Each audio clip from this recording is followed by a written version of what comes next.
In today's video, I'm going to teach you how to use Dropbox to comment on a file.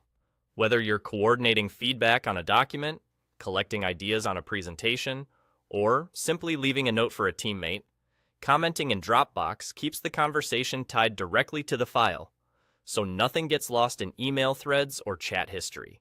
Start by opening the file you want to discuss. Just click on it in Dropbox and it will open in the Dropbox previewer.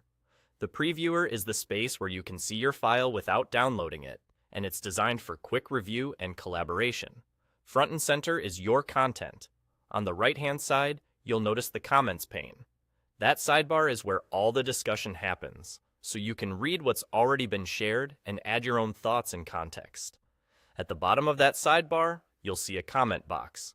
Click inside the box and start typing your message. Keep your comment clear and actionable. For example, instead of saying "fix this," try "please adjust the heading size on page 2 to match the style used on page 1." The more specific you are, the easier it is for others to respond and move the work forward.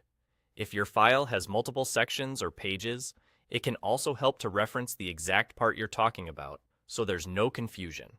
If you want to make sure a particular person sees your note, use the @ symbol followed by their name to mention them. Mentions send a notification, drawing the right person's attention at the right time.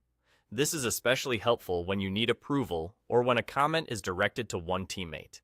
Use mentions thoughtfully so notifications remain useful, and double-check you're tagging the correct person. As you type, take a moment to review your message before posting. A quick proofread can prevent misunderstandings and make the conversation smoother. If you're working with a team across time zones, it's helpful to include brief context so someone reading later can follow along without back-and-forth questions. That's really all there is to it. Open the file, look to the right for the comments pane, click in the comment box, type your message, and use @mentions when you want to notify someone directly. Collaboration made easy. You're all set. Done.